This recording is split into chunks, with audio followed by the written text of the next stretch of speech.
Impelled by the Spirit, we are brought together as a community of love to carry out the mission mandated to us by the Church. Together we undertake the arduous journey of faith, seeking to explore the depths of the mystery of God. Together we share the same hope, that we shall contact in our lives the living God who draws us to Himself. We want our journey through life to proclaim that hope to all.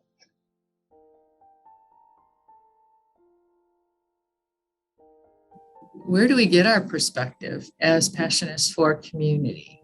How do we name our Passionist community, past, present, and future?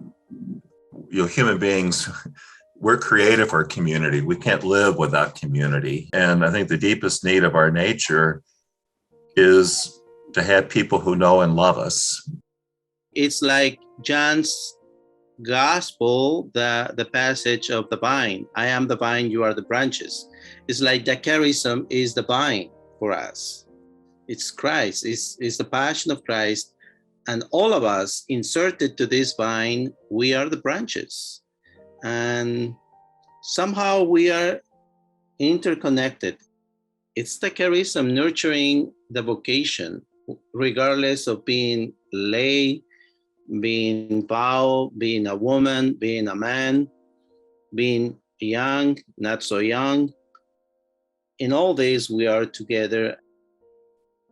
I've always been attracted to the Passionists because they do have community.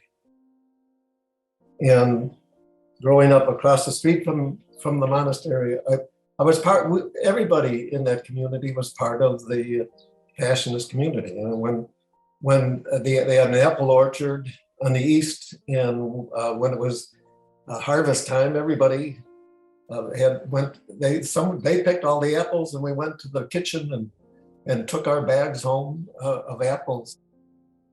I think community is real when you feel that you're welcome and people are glad that you're there. It requires a lot of work because community makes demands on us. It requires sharing, it requires generosity, it requires availability, time, and presence, and having goodwill for one another. So those things, they don't always come easily, but I think, to me, that's a description of a vibrant community where you feel welcomed, you feel at home, you feel like that you belong.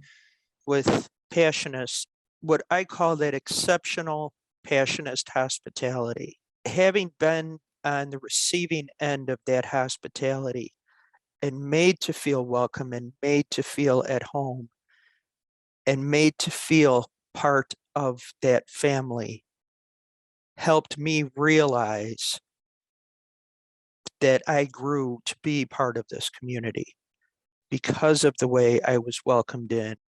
To me, the best argument for being drawn to any community is the people that are already in it, and what is it about those people that is compelling? What is it about their life, their story that makes me want to say, I want to know what you know. Tell me that, share it with me. So I think that's, as I see this idea of community really expanding, that's what's happening, that people are saying, I've gotten to know you and I'd like to find a way to be part of it because whatever you have found has made a worthwhile difference in your life. But when they all went out, one of the things they all did was they came back to these places. So it's the coming back now that's different. And if you look at the Paul of the Cross aspect, they would go out preaching and come back to their monasteries. We went out during these decades and came back, and we came back to these places. We're still going out. And our historical question now is, what are we coming back to now? And how is this community, and now with the lay people or the public, how is that reformulated in our retreat centers for in our locations. What does community mean right in this moment in time? And as Alfredo said, what does community mean moving forward? And so one of the lenses that we wanted to be able to look at community for, we're thinking who among us perhaps modeled community. And we all thought of Sebastian McDonald. One thing we all know about Sebastian is that he created community wherever he went. When Sebastian was provincial, he saw me in the monastery and he took the time to say hello and find out who I was and get to know me and welcome me, even though I was just this part-time high school kid working in the basement of the monastery in the development office. When you ask in the context of reflecting on Sebastian, what is there anything we can learn from him about Passionist community in the future? And I think he made everybody seem welcome and at home, and he was willing to grow and to change and to adjust his life. But he also knew who he was. He knew who he was as a Passionist, and I think that's why he could welcome people that other people weren't threatening to him, because he was so rooted in his own identity as a person and as a Passionist. Yeah, and thinking about community, I was thinking something similar, because it's like there was no one who wasn't community for him, and that's a whole different lens that's so expansive and compassionate, and it is completely grounded in the charism. Seems he was a genuine embodiment of what it means to be Passionist community. Today we are what, 38 or 39 vowed. What does that mean for Passionist community? And how do you think we would hear that from Sebastian? How would he want us to move forward as community, knowing that there's 38 or 39 vowed currently?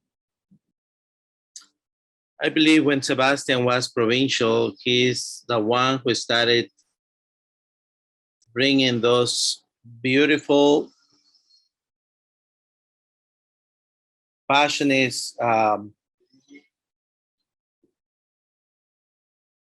phrases from our rule and constitutions that we framed, especially in hospitality, friendship, and everything. So, and we have it here. I guess each community has at least one on hospitality. So I think in light of, of Sebastian's spirit of community, of friendship, of brotherhood, of living out the charism as a Passionist, I think he would just encourage everyone to make space for one another, to create hospitality for one another. Sebastian never operated out of fear, out of a posture of fear. I think it was always a posture of hope. Way back in the early 80s, I forget what they called it exactly, but there was very little contact between the East and West provinces. But Sebastian started these summer programs. It was 2 weeks long, where the East and West came together. It was great. It built bridges between the provinces, and because of that, people in Holy Cross Province and St. Paul the Cross Province really got to know one another. That was Sebastian. He came up with the idea of a community covenant. That was his idea. He really revitalized the Passionist magazine. I mean, instead of saying we don't have the people to do that anymore, he felt that it was important to have a strong intellectual life in the province. And again, I think it was, don't slip into this idea that we're dying, so all we can do is shut down.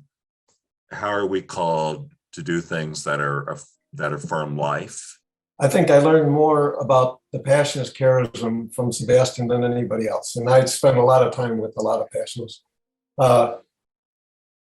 He taught me it's okay to bury the dead, whether they're individuals or institutions. And he was very instrumental in the partners, in the establishment of the partners. He wrote the history, but more importantly, he was with us there every step along the way, quite willing to let go of what was before, and open to maybe the Holy Saturday of dying and being lost. But you never felt like you were lost with Sebastian. You always felt there was a hope for Easter rising. And he was quite willing to let go. And I think that is the charism of St. Paul of the Cross as well. St. Paul of the Cross is known for taking the new medium of letter writing and using that as a way of sharing his life and vision of the passion of Jesus and the life of Jesus. I mean, we Passionists, I think we can walk together, and we have done it, so we can keep going. So this is the way I see. I would not lie, but sometimes I have my grieving nostalgia moments, because I see that we have to reshape the way of community life. How is gonna be community in the near future, because we in our province are becoming less and less vow. So how are we gonna incorporate the lay Passionists into this structure of institutional community life? There has to be a real reciprocity there, where the person who joins the community will be changed by the community, but the community also, I think, has to be open to being changed by that person. And I think that's where you get new life. And the church